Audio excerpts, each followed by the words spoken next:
Malaka, and welcome to Clarkie's Corner. The Swire shipping Fiji and Drua on the road again this week, and it doesn't get any easier in the shop and save Super Rugby Pacific for the Drua. Last week they played the top Aussie team, the Brumbies. This week they play the top Kiwi team, the Chiefs. They're still in the top 8 despite losing to the Brumbies, but points on the road obviously will come in very handy. And there are 3 more away games between now and the end of the regular season. And joining me to discuss all that and more is the coach of the Flying Fijians, Simon Raiwalui. Bulla, Simon, how are you? Where are you? Well, Clarkie, yeah, I'm well. Back in Fiji after about a month or 3 weeks in Europe visiting the players. So it's good to be home. Obviously, I got used to the weather when I was up there, so I'm sweating like a dog at the moment in Nandi. Yeah, what sort of reaction did you get from the Flying Fijian hopefuls in Europe? No doubt, Rugby World Cup, yeah, they'd be really keen.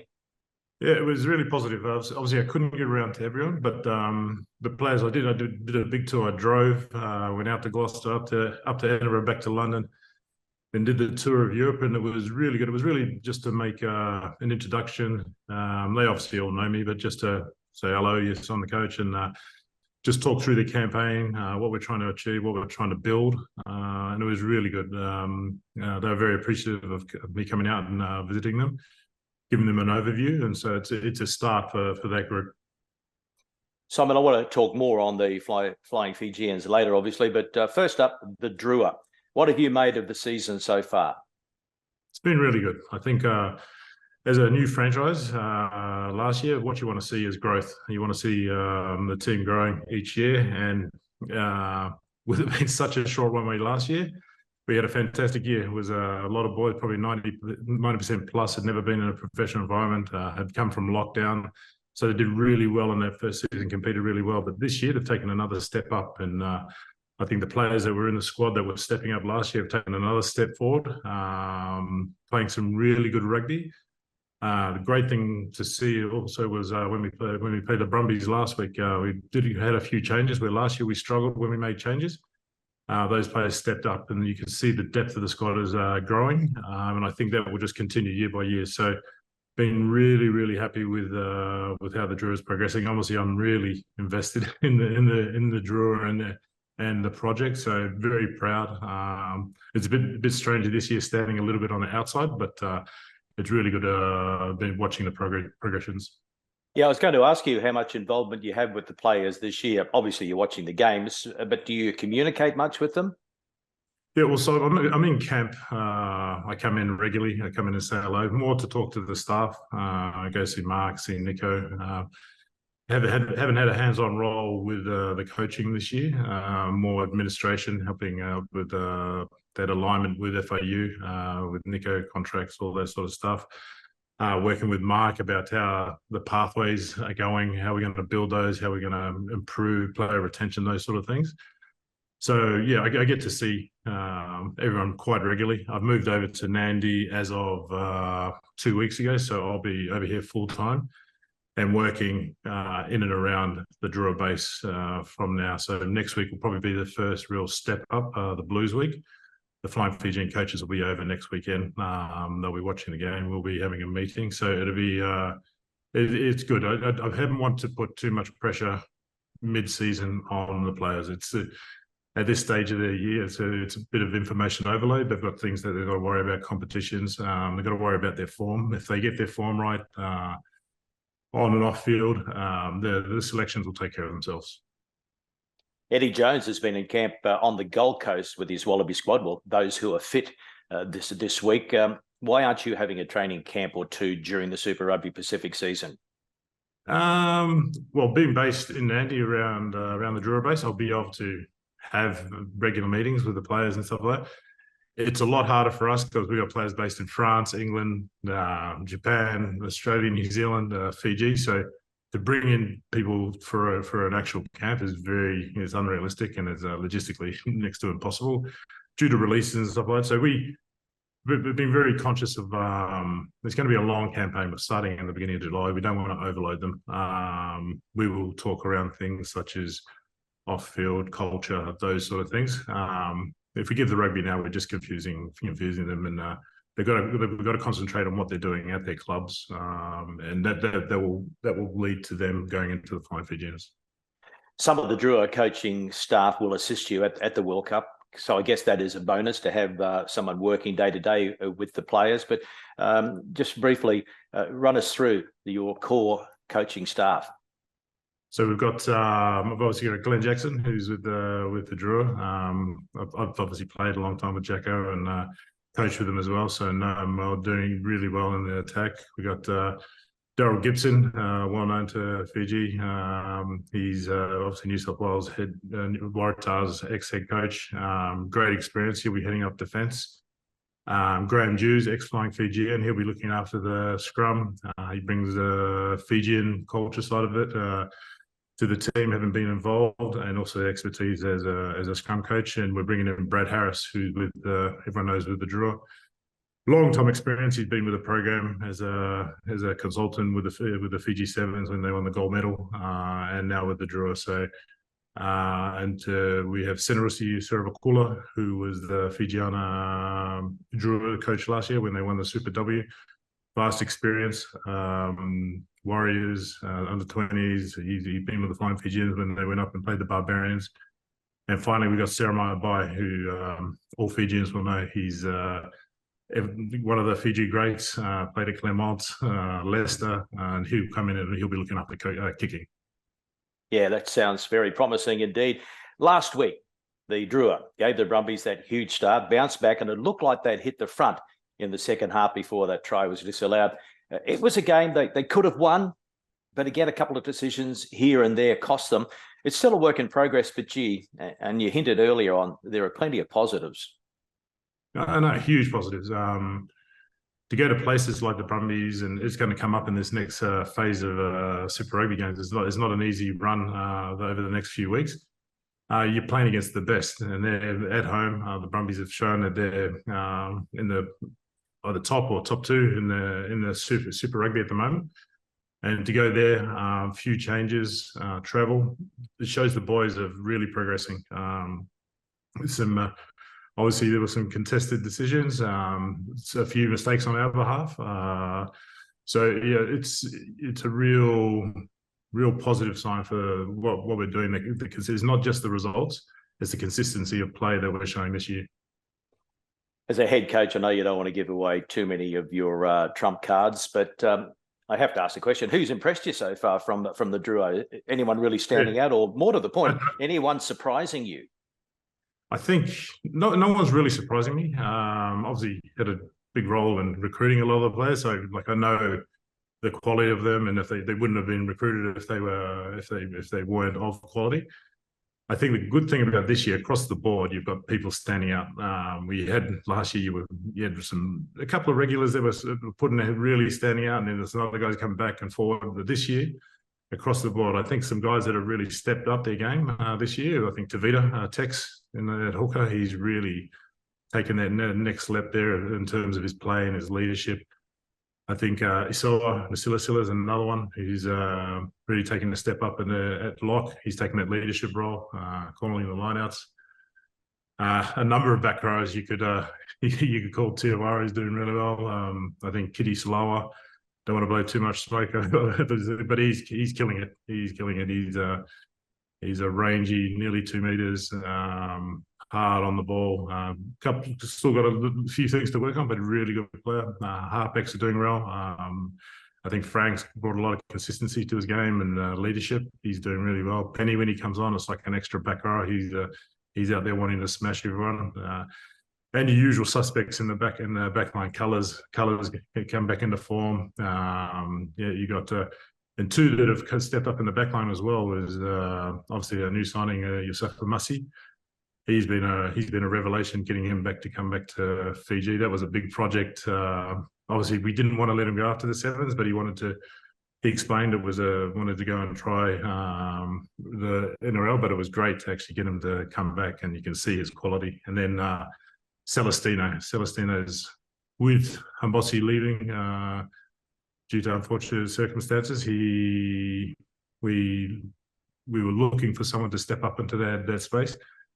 And I think Celestino's really gotten better and better as the weeks gone by. So I could name a number of people that have really stepped up, but it's really good across the board. You can see that there's some real good players stepping up and showing form this year. You mentioned Hombosi, almost the forgotten man, although obviously we can see him on TV playing for Racing. So is he one guy that is going to be in the mix that you might have to think hard about because of that disciplinary issue?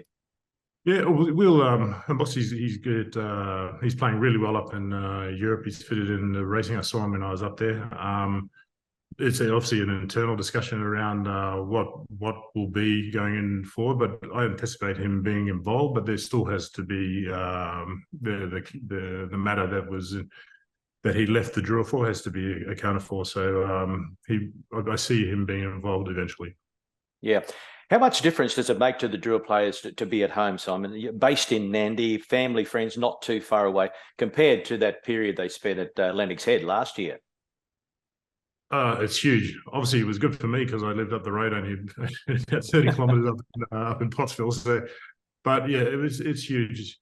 Like I said, it was all new last year, and part of being new, it was they had to leave home and live away for basically 8-9 months in a foreign country.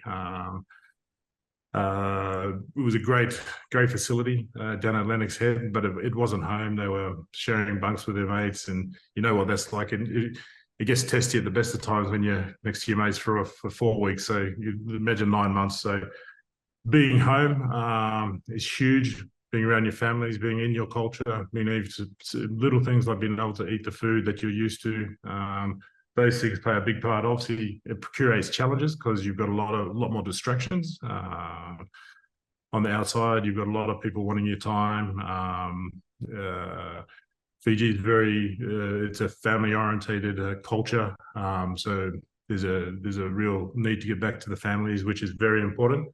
So I think that's been really managed well. So it was a transition period when they first came in, but it's really working. And Fiji's our home. We need to be based here. We need to be playing out of Fiji. We need to be attached to our people. You can see when the boys play, I wish I'd been playing when Super Rugby was around, because it's obviously I have a tear in my eye every time they run out in the field and the crowd goes berserk and the kids are there, and there's just people. They're watching from the outside in the trees on the houses, which is not really good for health and safety. A couple of the trees are broken, but it's been a really proud moment coming back to Fiji, and Fiji's really embraced the Drua. And I think the more success they have, the more will grow. And I think we're a little bit the envy of Super Rugby of what we've produced in such a short time. And I think it's only on to bigger and better things, I think. You're not the only one with a tear in your eye occasionally at the Drua home games. The commentators, myself, Sam Wykes and Kara Karoy, I think we've been pretty close to reaching for the tissue as well, because it's just an amazing experience. This is a tough block that the Drua are in at the moment. Brumbies last week, Chiefs this week, Blues and Canes coming up in Lautoka and Suva. But if you want to be the best, you have to play the best. Now, the Brumbies are leading the charge in Australia. Do you see the Waratahs or any other Aussie teams making a late charge? Yeah, the Waratahs have quality, so it's just a matter of them getting some confidence. They showed last year that they're a quality team. So rugby's all about momentum, confidence, and getting some runs on the board. So I see the Waratahs coming back and really charging home strong in the second half of the season. The Rebels are playing some very good rugby.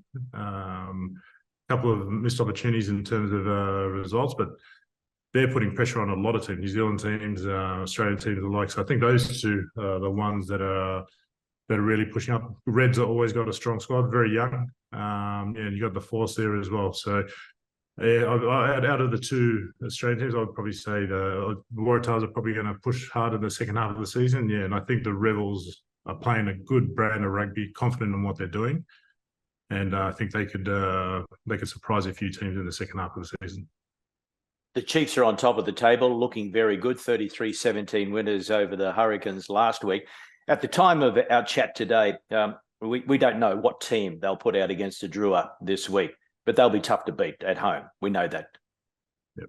Yeah, well, that's the thing with the New Zealand teams. 1 to whatever the squad is, if it's 35, they're quality, so they can go. That's the greatest strength of New Zealand rugby is the depth that they have. So they're playing a great brand of rugby. It was quite tight in the first half. The second half they really put the pedal down, won the collisions, got the points on the board, and they ran away good winners. And they're in good form. Damien McKenzie's controlling the team. They've got some good strike weapons out wide, and it's a very abrasive pack. So it'll be a good test for our boys. But I haven't looked at the weather. Hopefully it's going to be 39 degrees and 100% humidity. So real Hamilton weather for them, giving them a really nice environment. I don't know about 39 degrees in Hamilton. The Chiefs were relieved. The Chiefs were relieved to get away with the win over the Drua in Lautoka last year, but this will be different for Sardas. I was going to say not as hot anyway. Yeah, they're playing a different team. They're playing the Druas at a different stage of their progression. Last year it was a good result because we came home hard and we nearly got the win in the end. But the team was tired. They hadn't been used to playing a long season. It was coming towards the end of the season, and they got it there. I would hope now we're middle of the season. We're fighting to be in their top 8. There's plenty to play for. We have to control our home games in Fiji, use that to our advantage, put pressure on them, play at a high tempo, win the collisions, all those things, and make it uncomfortable for them. We've shown with any team that comes here, if we play our brand of rugby, we're in and about the match. So I think it's going to be tough, and we want it to be tough. Like you said, you want to play against the best to see where you're at. So I think it's going to be a good challenge.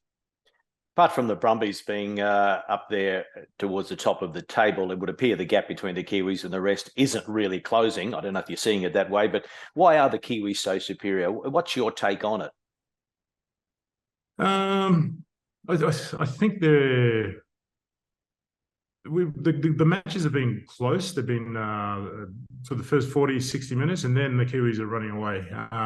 One thing I think the Kiwis do, they play a similar brand of rugby. So they get together with coaches, and they're all on the same page. They've got their own flavour to what they're trying to do. They coach how they want to coach, but they have the same ethos. They have the same what they're trying to do. So you can see that throughout the game. They're very similar to what they're trying to do in terms of their play. They're trying to go through, not going to go around. They're trying to earn that respect.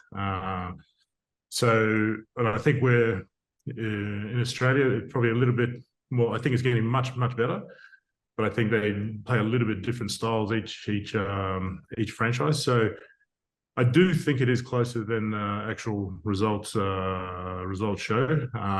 But where the teams are coming in dominant is normally that last quarter where the teams are coming over the top.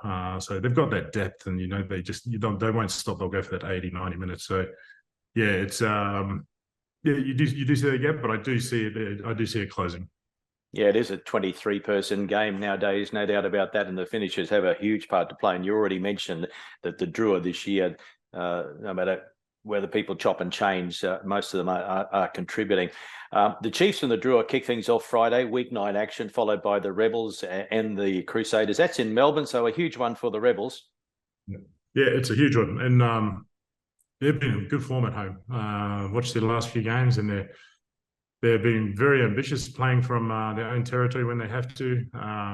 They got some really solid players in there, and they've got them playing really well.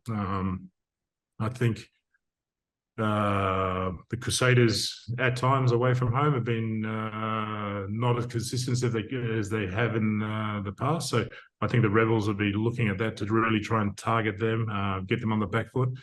You got to get the points on the board and put them under pressure and get them out of their comfort zone, especially at home. And I think the way the Rebels have been playing, I think they'll have a very good game against the Crusaders. On Saturday, it's the Blues hosting the Waratahs, and again, goes without saying, Eden Park for any Australian team is difficult, but this is a massive game for Darren Coleman and the Waratahs. Yeah, huge game. Yeah, I know about playing at Eden Park. It's it's a very tough place to go, very parochial, and they get up for it. So, yeah, it's going to be a tough game no matter which way you look at it. So, I do think the Waratahs are in a place where they're going to come out and they're going to be really solidified, and they're going to really try and take that challenge to the Blues. I think the loss of Lachie Swinton is going to be a big one for them. He's obviously very abrasive and sets the tone for them physically. So his style of play is going to need to be replaced. So yeah, it's going to be tough. And if you don't get the first 10, 20 minutes right, it can be a difficult day. Yeah, if anyone hasn't heard the news, Lachie Swinton from the Waratahs suspended for 7 weeks. And the other game, the last one for the weekend in week 9, the Force hosting the Highlanders in Perth. A long trip for the Highlanders, and I fancy the Force might be a show in this one. Yeah, well, so the last home game they played very well. It's a little bit like the Drua, that different climate, long travel. Obviously, they've got to come. I think they'd have to do probably two flights. They'd have to come all the way up to Auckland, over to Sydney, and then over to Perth. So it's a long travel for any game. So the Force playing well at home, starting to come into a little bit of form as well. Yeah, they'll be really targeting the Highlanders as well. So the Highlanders started off not so well on the season, but they've come back as well. I think our match against them down in Dunedin kind of boosted their season, and since then they've been playing some good rugby. Yeah, the Drua are in 8th spot. First of all, Reds, Brumbies, Hurricanes, and Moana have the bye this week. So the Drua are in 8th spot, and win or lose in Hamilton, the Drua will still very much be in the race for a place in the top 8 playoffs, heading into back-to-back games at home against the Blues and the Canes, especially if the results go their way again this week. So we'll keep an eye on all that, obviously. Rooster Chicken Super W. What's happening to the Fijiana Drua? Another loss last week, Simon. So this time it was a loss in Perth to the Force. Maybe the travel affected the girls. No, I think the travel, but you can, like I said, it's going to be difficult for the Highlanders, but yeah, we don't want to use that as an excuse. I think we were leading when we got the red card. So discipline obviously plays a big part in that. No credit taken away from the Force. They've come a long way this year, building a nice little program over there. They've started academy. They've got the girls playing well, so it's been a big transition year for the Fijiana Drua. A lot of the girls have either left. There's a couple playing for the Force. Players have gone to Japan. A couple have gone to rugby league. So there's been a big turnover, and there's some young girls coming through.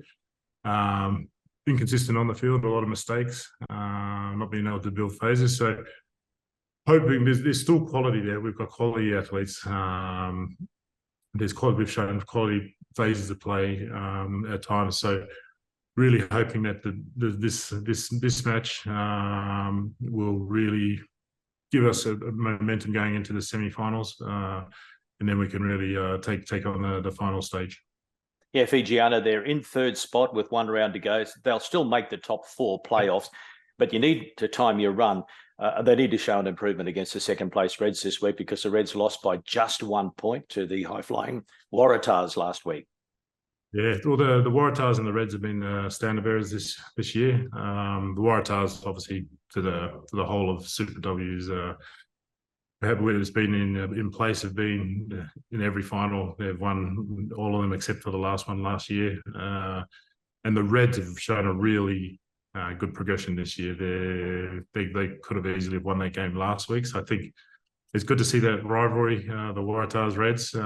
Good to have that back. And I was talking to Muji Raiwalui, who's coaching the Reds, and he was posting a lot of stuff back in cockroach country and stuff like that. So yeah, it's really good. They've been the standard bearers this year, and that's what we've got to aim to. And if we're gonna progress in the finals, we're going to either have to play one or both of them. Yeah, indeed. Other games in Super W, the winner will qualify for the semis with the Tars, Reds and Fijiana, and the loser bows out. The Rebels play the Tars in Melbourne on Friday, and the Tars should be too strong in that one and finish in top spot. Now, Simon Raiwalui is our special guest on Clarkie's Corner this week. And Simon, how closely are you monitoring the Fiji Airways Fiji Sevens? I saw an improvement in the last couple of tournaments, but as Simon, as a coach, you have to rebuild from time to time, and that's what Ben is doing. Yeah, it's I keep a nice eye on it, because we obviously the main focus point for this year is qualifications for the Olympics, getting into that top four. They're currently in third and looking good. They're going to have to finish well in the final two legs. But yeah, obviously it's been a transition year, as it is after every Olympics. 2016 was the same. The whole team changed over, went on to different challenges. 2020 was the same. A lot of players left, came to the Drua, went overseas. So there's been a big turnover. There's some good young talent coming through. But it's always hard to build. But Fiji is a tough place for sevens. There's the public don't understand a rebuild sort of talk. It's we win now and we win every time. So that comes with the job. So that pressure is there. But as you said, we've slowly progressed. The last two legs were much better. I think one thing we've got to work on is our consistency, just getting that same consistency from leg to leg. And I'm expecting to see a really good improvement in us, hopefully to solidify that spot at the Olympics. Yeah, well, to qualify for the Olympics in Paris next year, it's a top four plus the host nation, France. And at the moment, France is in the top four. So, in fact, it's probably going to be a top five finish for the men to qualify. Fijiana sevens, they have some work to do in their final event in Toulouse. They're sixth at the moment, so they're on 62 points. Soisi Puli's did a great job. There's been a good transition of players from our academy. We've got a young squad. They're really looking excited, and I think once we qualify, we can really focus towards the Olympics and again give another strong showing. Good luck to the sevens teams. And finally, Rugby World Cup 2023, Pool C, Fiji, with the Wallabies, Wales, Georgia and Portugal. So what's the plan between now and September? So as I said at the beginning, we'll be this period now between the now and the end of the club seasons. We won't be talking too much rugby. We're talking a lot of the culture stuff, what we're trying to build, planning, all those sort of things. And then we'll come in from the beginning of July. We'll be based, when we're in Fiji, we'll be based in the West, using the beautiful Drua facilities. Which is a game changer for us, having a state-of-the-art facility like that. It's been something that's been missing from not just Fiji, the Pacific Islands. So it gives us a great opportunity to train at that level that other teams are training at. We obviously got we got the PNC, so we're playing Tonga on the 22nd in Lautoka. We play Samoa and Apia on the 29th. Then we play Japan on the 5th before heading up to Europe.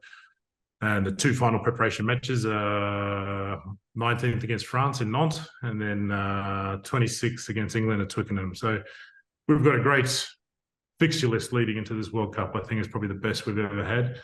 So we should go in really battle-hardened and knowing what we want to do, how we're going to achieve. The goal is to arrive 10th of September against Wales in the best mental, physical condition that we can be, really physically ready for that match. So, for this period now, up until the end of the season, won't be talking too much shop. The coaches and the staff will get the planning and everything right, so when the players come in, and then once we come together, that's when we start really hitting our straps with the rugby. And you will have the European-based players back for the full preparation? Yes. Yeah, that's great news. Well, thanks very much for your time. I can see you're doing it pretty tough there in the Nandi heat. You've got to get back into the swing of things, being back home in Fiji. Jump in the pool. Thanks for your time on Clarkie's Corner, Simon Raiwalui, the Flying Fijians coach. All the best for Rugby World Cup 2023, Vinaka. And that is it for this week. Good luck to the Drua men and women this weekend. Some big games. Looking forward to seeing a big crowd at Lautoka next week when the Drua host the Blues. So go to the website for ticket information, drua.rugby. Bye for now. See you, Simon. Molday. Cheers, Clarkie. I'm Greg Clark. Catch you next week.